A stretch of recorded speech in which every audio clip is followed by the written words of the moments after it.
Welcome to my channel, where we discuss everything and all things politics, economy, and development in Nigeria and around the world. In this video, we're going to talk about the allegation made by former governor of Kaduna State, Malam El-Rufai, that some ministers paid for ministerial position in the Tinubu administration.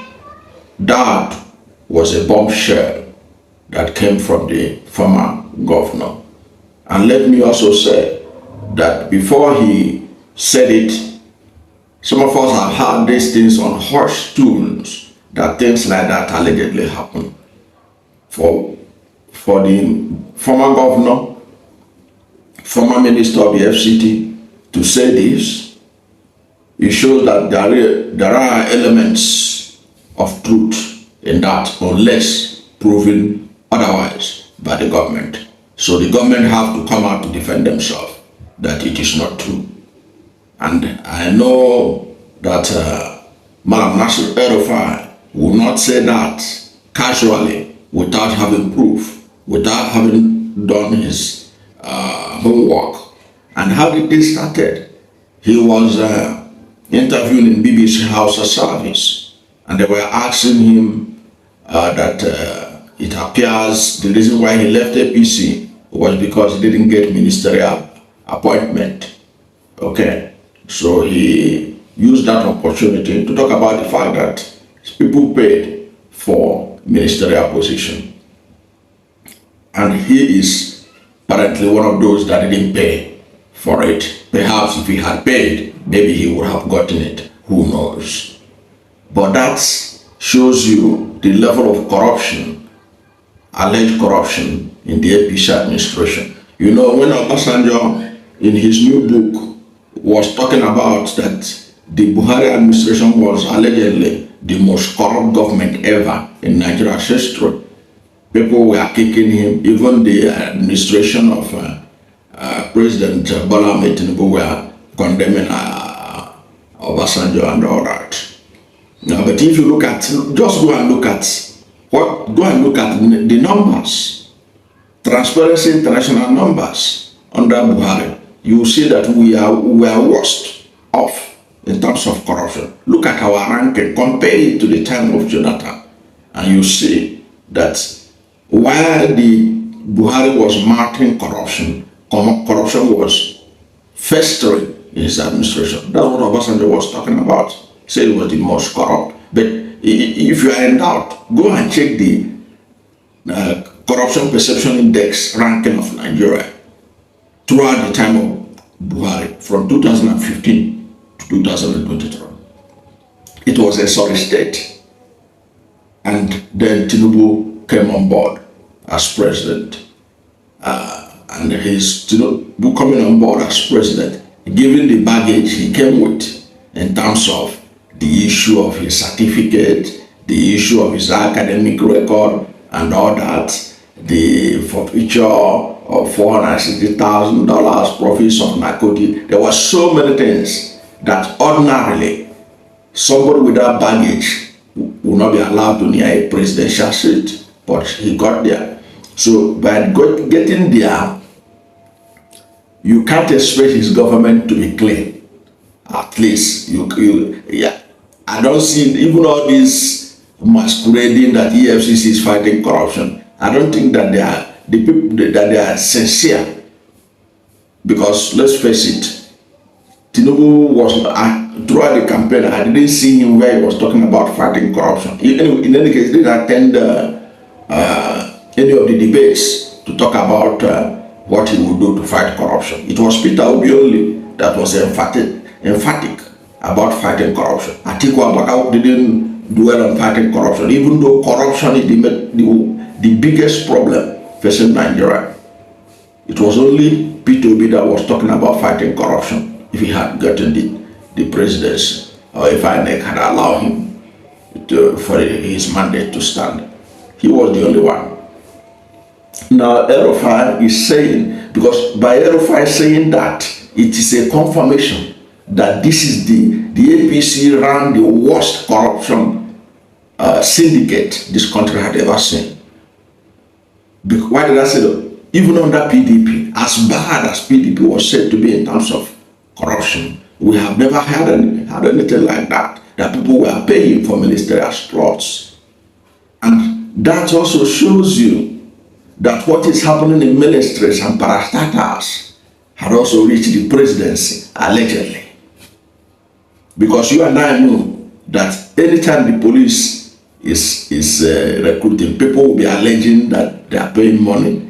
When army is recruiting, people will be alleging that people are paying to get recruited. Customs are recruited. You hear that people are paying millions to be recruited to join custom. Virtually every organization, not even teachers, as lowly paid as teachers are, people still pay to be able to be recruited as teachers in Nigeria. Only the other day, the governor of Nasiru State had to suspend a program of recruitment of teachers because those he left in charge of that were collecting hundreds of thousands of naira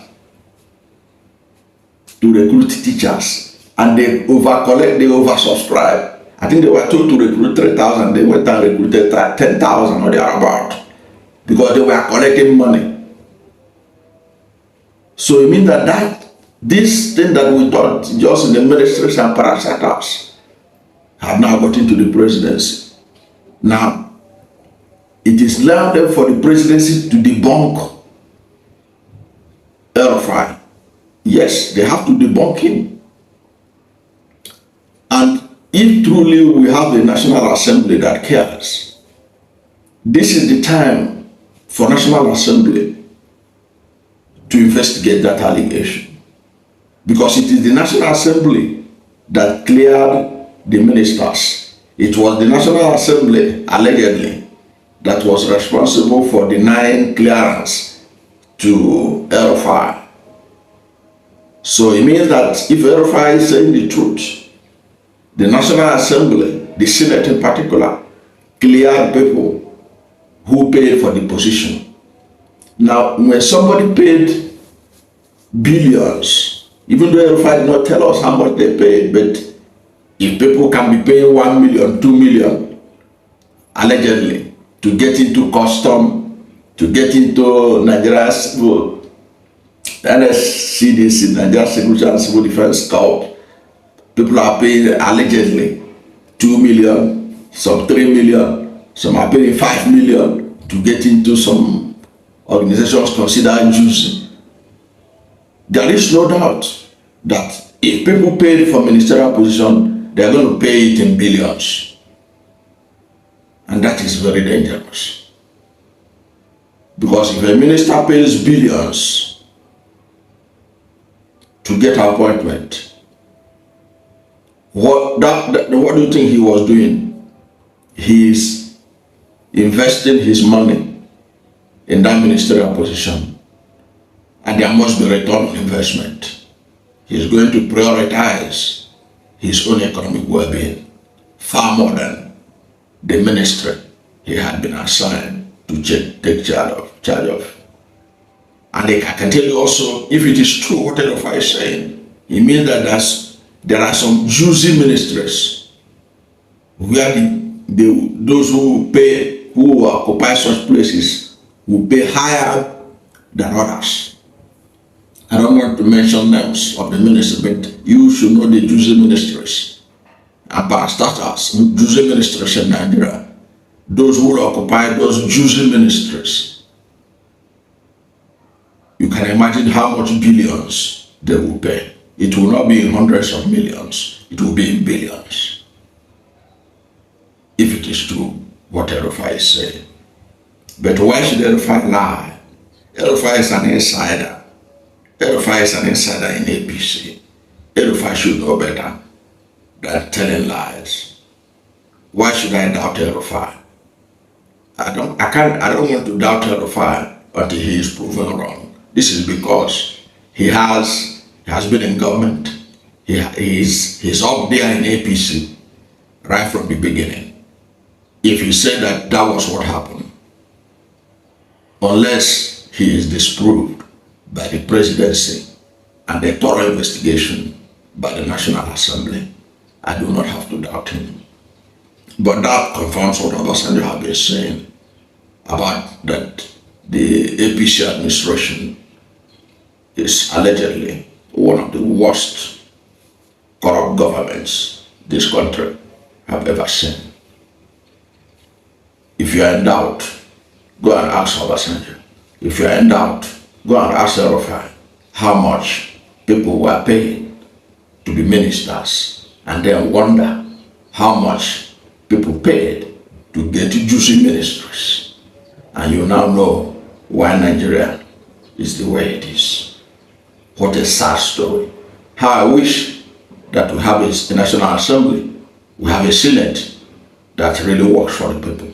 This would have been an opportunity to do something, to unravel this kind of embarrassment to the Nigerian people, to the African nation, because we have embarrassed Africa with this kind of story. That story was told to BBC House of Service. It will be transcribed in English, and the people in the world are hearing it, that people pay to become ministers in Nigeria. What a tragedy. What a tragedy. You now know why Nigeria